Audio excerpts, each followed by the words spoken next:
తర్వాత ఋషికొండ మనం అందుకు సార్ ఋషికొండ అవన్నీ ఏం చేస్తారు సార్? 500 కోట్లు పెట్టి చేశారు. మరి రోజా మేడం గారేమో కనపట్లేదు. చలపన్నముడి ఆవిడ ఏం చేస్తుంది? రోజా ఆవిడ కట్టింది కాదు, కట్టించుకుంది కాదు. అవునండి. ముఖ్యమంత్రి గారు ముఖ్యమంత్రి కొరకు కట్టించుకున్న సౌధం అది. ప్రజల ముసుగులో ఆయన పదవి పోయింది. బిల్డింగ్ అయ్యేటప్పుడు ఆయన పదవి పోయింది. అంటే ఇప్పుడు ఏం చేయాలి? దాన్ని ఏం చేస్తే బాగుంటదని అదే చూడాలి. ఆయన ఏం చేస్తారు? నేనైతే టికెట్ పెట్టి ఒక విజిట్ లాగా పెట్టండి అందరికి. చాలా బాగుంటుంది సార్ ఇది. అంటే ఒక మ్యూజియం అంటారు కదండి, అలాగే మ్యూజియం పెట్టి చూస్తే ప్యాలెస్ చూడంటారు బాబు అని చెప్తే. ఇప్పుడు జగన్మోహన్ రెడ్డి గారికి భవిష్యత్తు ఉందంటారని అసలు అంటే ఈయన అంటే ఈ జనాలు చేస్తున్న రాజీనామాల పరంపర మరి ఒక వరదలాగా వెళ్ళిపోతున్నారు జనం. మరి నిన్న బాలినేని గారు, సామినేని గారు, ఇంకా చాలా మంది. అవునండి. కెలారు రోషయ్య ఎక్స్ ఎమ్మెల్యే కూడా వస్తాను. మరి ఆయన కూడా సుచరిత మేడం ఒక ఆవిడ అన్నారు. మేకప్ తోటి సుచరిత ఆవిడ కూడా అన్నారు. పేపర్ లో వచ్చిందండి. అది వెళ్ళిపోతారు. అంటే ఈయన ఒక్కరు ఇప్పటికైనా ఆయనలో పద్ధతి మార్చుకుంటే బాగుంటుంది అనిపిస్తుంది. ప్రజాస్వామ్యతంగా అంటే బేసిక్ గా ఏంటంటేనండి, జనరల్ గా ఓడిపోయిన పార్టీలో ఉంటాను ఎవరు లైక్ చేయరు. అవును, నీళ్ళున్న చోట కప్పలు అన్నట్టు వెళ్ళిపోతారు. అది అది ఇప్పుడు అధికారం లేదు, వీళ్ళ మాట ఏం చెల్లుబాటు అవ్వదు. ఏదైనా చేయాలన్నా కూడా అధికార పార్టీలు ఉంటే మంచిది, లేదంటే దూరంగా ఉంటే మంచిది. కొద్దిగా మాట విలువ ఉంటుంది. తర్వాత పనులు అవుతాయి కదా, వాళ్ళు నమ్ముకున్న వాళ్ళకి చిన్న పనులు అయినా చేయగలరు, పెద్ద పనులు చేయలేకపోయినా. అవునండి. సో కాబట్టి ఎవడో ఏటికి ఎదిరిదేవాడు నాలని పిచ్చోడు ఎవడో ఉంటాడు తప్ప జనరల్ గా అందరూ. కానీ మీ అంతటి మీరే పిచ్చోళ్ళు అనుకుంటున్నారు. మరి ఏం చేస్తాం? మరి నేను ఒక్కరిని ఎందుకున్నానంటే అవునండి, మరి ఏం చెప్తాం? మరి దానికి పిచ్చదనం అని అనుకోవాలి. ఇంకా టీటీడీ బోర్డు అంటే దాని గురించి తెలుసు అంటే నాకు తెలిసింది ఏంటంటే, మీకు ఏం పదవులు కావాలో అడగండి, అది మీరు అప్లికేషన్ పెట్టుకోమని అన్నట్టు తెలిసిందని నాకు. మీకు మీకు ఏమన్నా అంటే నామినేటెడ్ పోస్టులు కావాలంటే అప్లికేషన్ పెట్టుకోమన్నట్టుగా తెలిసింది. మరి టీటీడీ బోర్డు దానికి మీరేమైనా అప్లికేషన్ పెట్టుకున్నారా లేదా అని మీరేమో అడగరండి, నాకు అర్థమైందండి. నేను అంత చీఫ్ ఫెలో కాదండి. అడగరు. అది నా టైప్ వేరు. అది వాళ్ళు మీ యొక్క విద్వత్తు గుర్తించి మీకు తగిన పోస్ట్ ఇస్తారని నేను అనుకుంటున్నానండి. చిన్న ఇవ్వకపోయినా ఏమండి ఇచ్చేసానండి నాకు ఇవ్వండి అని టైప్ అసలు నేను కాదు. నా బిహేవియర్ ఒకసారి కొంచెం డిఫరెంట్ గా ఉంటుంది. ఈ కొత్తగా ఎన్నికైన ఎమ్మెల్యేలు ఉన్నారు సార్, కొత్తగా ఎన్నికైన మీరు చూస్తుంటారు కదా, అందరూ కూడా నాకు చాలా వరకు తెలిసిన వాళ్ళే.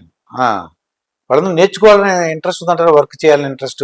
అది నాకు తెలియదు కానీ అందరూ చాలా వరకు అట్లీస్ట్ 70% అయితే నాకు. సో ఎన్నికల ముందు ఏదో సందర్భాల్లో వీళ్ళందరూ ఢిల్లీ వచ్చినప్పుడు ఎప్పుడైనా సరే అందరూ చాలా వరకు నన్ను కలిసిన వాళ్ళే. అవునండి. మొన్న విజయవాడ వరదల్లో మేము సరదా జోక్గా మాట్లాడుకున్నాం మాట్లాడండి, జగన్మోహన్ రెడ్డి గారు ఉంటే అని ఊహించుకున్నాం మాట్లాడండి. ఎంతమంది చనిపోయి ఉండేవారు అని, అది ఏం జరిగి ఉండేదని అంటే అది మనం చెప్పలేం కదా. ఊహించే ఆయన వర్క్ చూసారంటే విజయవాడలో ఈయన అంటే జగన్మోహన్ రెడ్డి గారు విమర్శించారు, అలాగా తిరగాల బుల్డోజర్ ఫోటో ఎగ్జిబిషన్ అలా అనేవారండి. అంటే చంద్రబాబు నాయుడు గారు తిరిగిన దాని పర్పస్ ఏంటంటే భయపడొద్దు, నేను మీకున్నాను అంటే ఆయన ఆ ఏరియాలోకి వెళ్ళాడంటే సో భయపడొద్దు అని ఒక మెసేజ్ ని థియరిటికల్ గా కాకుండా ప్రాక్టికల్ గా చేసి చూపెడతాం కోసం, వాళ్ళ మనోధైర్యం నింపడం కోసం ఆయన తిరిగారు. సో అది అవసరం. That is positive step. ఎవరో ఏదో కామెంట్లు చేసినంత మాత్రాన ఆయన పట్టించుకోరు. ఆయన అనుకున్న మంచి పని కాబట్టి అది ఆపకూడదు, ఆపలేదు కూడా. ఓకే. అంటే ఇప్పుడు ఇందాక నేను అడిగాను, సరిగ్గా చెప్పినట్టు నాకు అనిపించలేదండి. అంటే కొడాలి నాని కానీ వంశీ కానీ ఇటువంటి వాళ్ళ మీద వాళ్ళు ఇంకా చర్యలు లేవని చెప్పేసి చాలా మంది అనుకుంటున్నారు. అదేనండి, చర్యలు ఉండాలి అంటే కంప్లైంట్ ఉండాలి. కంప్లైంట్ ఉండాలి. అంటే కేవలం వాళ్ళకున్న వాక్ స్వాతంత్రంతో మాట్లాడినప్పుడు మనకున్న చాయిస్ ఏంటంటే మనం పరువు నష్టం దావా వేసుకోవాలి. ఒక ఇండివిజువల్ ఏమన్నా అంటే ఓకే పరువు నష్టం దావా వేయాలి. ఒక జాతీయ జెండాను అవమానించారు, లేదంటే ఒక భగవంతుని అవమానించారు, ఇలా మాట్లాడారు అంటే కనుక అదర్ సెక్షన్స్ ఉంటాయి. ఓకే. ఒక వ్యక్తి గురించి ఇప్పుడు నన్ను తిట్టాడు అనుకోండి ఆయన, సో నేను పరువు నష్టం దావా వేసుకోగలను. సివిల్ సూట్ వేసుకోవచ్చు, క్రిమినల్ వేసుకోవచ్చు, రెండు వేసుకోవచ్చు. అంతేగాని నేను దాన్ని ఇంకో రకంగా ప్రొసీడ్ అవ్వలేం. అది న్యాయం అక్రమంగా అయితే అక్రమ కేసులు పెట్టి భరించడం వేరు. జగన్ చేసేది అదే కాదు. అదే జగన్ ఒకటి చేస్తే ఇంకో కేసు పెడితే లేపేస్తాడు. అంటే అక్రమంగా కేసులు పెట్టాలంటే ఓకే, అలా చేసేయచ్చు. కానీ చంద్రబాబు నాయుడు వాళ్ళు ఒప్పుకోరులేండి, నాకు తెలిసినంత వరకు అలా ఒప్పుకోరు. ఆ టైప్ కాదు ఆయన. ఈ ముగ్గురు పోలీస్ ఆఫీసర్లు ఏంటి సార్ ఎలా అంత దారుణంగా ఎలా వర్క్ చేశారు సార్ వాళ్ళు?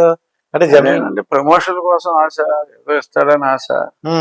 నేను ఎప్పటి నుంచో చెప్తున్నా, చాలా మంది పోలీస్ ఆఫీసర్లు ఇలా తయారైపోయారు, దురదృష్టం అని. తగిన శాస్త్రం జరిగింది. అంటే నా డౌట్ ఏంటంటే ఫిబ్రవరిలో జరిగిందండి ఇది.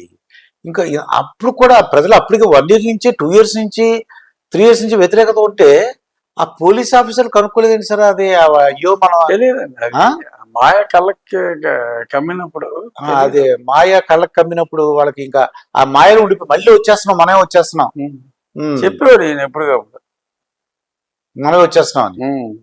మీకు ఏం కావాలంటే చూసుకోండి, మీకు నేను చూస్తానని చెప్పేసి. ఆ సీతారామన్ అతనేంటి సార్, అతను కూడా అంత ఉత్సాహం చూపించాడు. అతను ఒకప్పుడు తెలివైనడే, మరి కొంచెం అతిగా స్పందించాడు. నేను కూడా డీజీపీ పోస్ట్ అటువంటి అతను సునీల్ ఇద్దరికి పోటీ పెట్టాడు. సో ఇద్దరు ఒకరి మీద ఒకరి నుంచి ఒకళ్ళు తప్పులు చేసుకుంటా పోయారు. సునీల్ కూడా రేపో మాపు సస్పెండ్ అయిపోతారు. సునీల్ గారు. ఇంకా అమరావతి పోలవరం చెప్పండి సార్, ఎలా ఉంది సార్ కండిషన్ అమరావతి? అమరావతి వరకు డెఫినెట్ గా 2.5 years లో ఆల్మోస్ట్ షేప్ వచ్చేస్తుంది. పోలవరం అనేది మరి చెప్పారు కదా, అన్ని డ్యామేజ్ అయిపోయి డయాఫ్రామ్ వాల్ పోయి అట్లీస్ట్ వాళ్ళు చెప్పటం 4 years అన్నారు. ఓకే అండి. సో 4 years లో అవ్వాలి. 4 years అమరావతి కూడా 2.5 years డెవలప్ అవడానికి చాలా వరకు అయిపోతుంది. అంటే కొద్దిగా అంటే అక్కడ స్థలాలు పొలాలు కొనుక్కోవాలి అనుకున్న వాళ్ళు రావచ్చు అంటారా? మీ అభిప్రాయం ప్రకారం రేట్లు పెరిగినాయి. ఇప్పుడు డబ్బులు లేవు కదా సార్, ఇప్పుడు ఎప్పుడు చూసినా మనకి జీతాలకి ఏంటి సరిపోతుంది. మరి అభివృద్ధి రోడ్లు కూడా ఇప్పుడు రోడ్లు కూడా తొందరగా వేయాలనిపిస్తుంది. కొన్ని ఉచిత ప్రజలు మామూలు ప్రజలతో నేను మాట్లాడుతున్నప్పుడు ఎలా ఉంటానంటే, ఉచితాలు తర్వాత ఇవ్వచ్చండి, మాకు ముందు మా రోడ్లు ఇవ్వండి, తర్వాత మా కాలమే మేము నిలబడేలాగా చేయండి, అంతేగాని. కరెక్ట్, ప్రజల వరకు క్లారిటీ ఉంది, కానీ ఈ ప్రతిపక్షాలు ఊరుకోరు కదా. అదే అండి, సూపర్ 6 days లో సూపర్ 6 కావాలా? 6 days లో సూపర్ 6 డబ్బులు ఏం ఉంచకుండా మొత్తం గొల్ల చేసి వెళ్ళిపోయారు. అవునండి, ఆ రోజుల్లో అన్ని ఇంప్లిమెంట్ చేయాలని కూర్చున్నారు. టైం పడుతుంది, దాని తర్వాత చేసుకుంటే వెళ్ళాలి. మళ్ళీ ఈ లోపు అసలు రోడ్లు లేవు 5 సంవత్సరాల నుంచి. అవునండి, పైసా పెట్టలా రోడ్లకి. సో ఇవన్నీ ముందు రోడ్లు మీరైతే మీకు ఏమన్నా సలహా మిమ్మల్ని ఏమైనా అడిగారు సార్, ముందు రోడ్లు వేయమని చెప్పండి సార్. రోడ్లు వేస్తే కొద్దిగా ట్రాన్స్పోర్ట్ అందరికి బాగుంటుంది కాబట్టి అట్లీస్ట్ రిపేర్లు అన్నా ఈ ఉచితాలన్నీ కొద్దిగా 1 year తీసుకున్నా పర్వాలేదండి. ఎందుకంటే డబ్బులు లేవని అందరికి తెలిసింది. అంటే శ్వేతపత్రాలు రిలీజ్ చేసేటట్టు వైట్ పేపర్స్ అర్థమైంది, ప్రజలందరికీ అర్థమైందండి. మీరు అన్నట్టు ఇక్కడ ప్రతిపక్షం వాళ్ళు కొద్దిగా ఇబ్బంది పెడుతున్నారు, అది నాకు అర్థమైందండి. అది ప్రజలను రెచ్చగొట్టి వాళ్ళు బాగానే ఉన్నారు, క్వైట్ గానే ఉన్నారు. ప్రజలకు కూడా సమస్యలు అర్థమవుతాయి కదా. అవునండి. ఇంకా ఈ రాజకీయ నాయకులది ఈ క్యారెక్టర్ విషయంలో సార్ కొద్దిగా జాగ్రత్త. అంటే మన ఆదిమూలం చూస్తుంటే మొన్న చీకోటి ప్రవీణ్ గారితో ఇంటర్వ్యూ చేశాను సార్. ఆదిమూలం సెట్ అయిపోయింది, సెట్ అయింది అంటే ఆవిడ విత్డ్రా చేసుకుంది కంప్లైంట్. విత్డ్రా చేసుకున్నారండి, అయిపోయింది, కాంప్రమైజ్ అయిపోయింది, మ్యాటర్ క్లోజ్ అనమాట. ఏదేమైనా ఆకొచ్చి ముళ్ళు మీద పడినా ముళ్ళు వచ్చి ఆకు మీద పడినా ఇదివరకు ఆడపిల్లకి నష్టం అనేవారండి, ఇప్పుడు మగవాడికి అంటున్నారండి. మరి ఇక్కడ జానీ మాస్టర్ గారు ఏమో జైలుకి వెళ్ళారండి. ఈయన ఇక్కడ జానీ మాస్టర్ అది కూడా కొద్ది రోజుల తర్వాత కాంప్రమైజ్ అవుతున్నాం. అంటే చూడడానికి ఎలా ఉందంటే అండి, ఆడవాళ్ళు ఇదివరకు ఈ సిస్టమ్ లేదు సార్. ఇప్పుడు ఏమన్నా కలిసి ఉంటారు కొన్నాళ్ళు, తర్వాత ఏమైందంటే ఈ అమ్మాయి కేసు పెడతాం మొదలెడుతుందండి, ఏదో ఇబ్బంది వచ్చి. అంటే రాజకీయ నాయకులంతా జాగ్రత్తగా ఉండాలని ఎవరైనా కూడా. అది ఒక రాజకీయ నాయకుడు మీరైనా జాగ్రత్తగా, నేను అంటే మీలాంటి వాళ్ళని కరెక్ట్ అండి, తప్పేదండి. నిజమేనండి, మీరంటే మీరేనా, ఎవరైనా రాజకీయ నాయకులు అవ్వచ్చు, జర్నలిస్టులు అవ్వచ్చు, మీకులాగా ఎవరైనా అవ్వచ్చు, సినిమా ఫీల్డ్ వాళ్ళు అవ్వచ్చు. సినిమా ఫీల్డ్ సినిమా ఫీల్డ్ కూడా చూసాం కదా, రాజ్ తరుణ్, లావణ్య అండి. ఇప్పుడు వాళ్ళిద్దరు కొన్నాళ్ళు కలిసి ఉన్నారండి. ఇప్పుడు వద్దా అతనేమో నాకు వద్దు అంటున్నాడు, ఈ అమ్మాయి నాకు కావాలంటుంది, పోలీస్ కేసులు ఇవన్నీ పెట్టి. అలాగే కానీ జాగ్రత్తగా నాకేమనిపించిందంటే ఎక్కడ కూర్చున్నా మాట్లాడినా ఏం చేసినా కెమెరాలో ఉన్నాయో చూసుకుంటూ ఉండాలని నాకు అనిపిస్తుందండి. చూసుకోవాలి.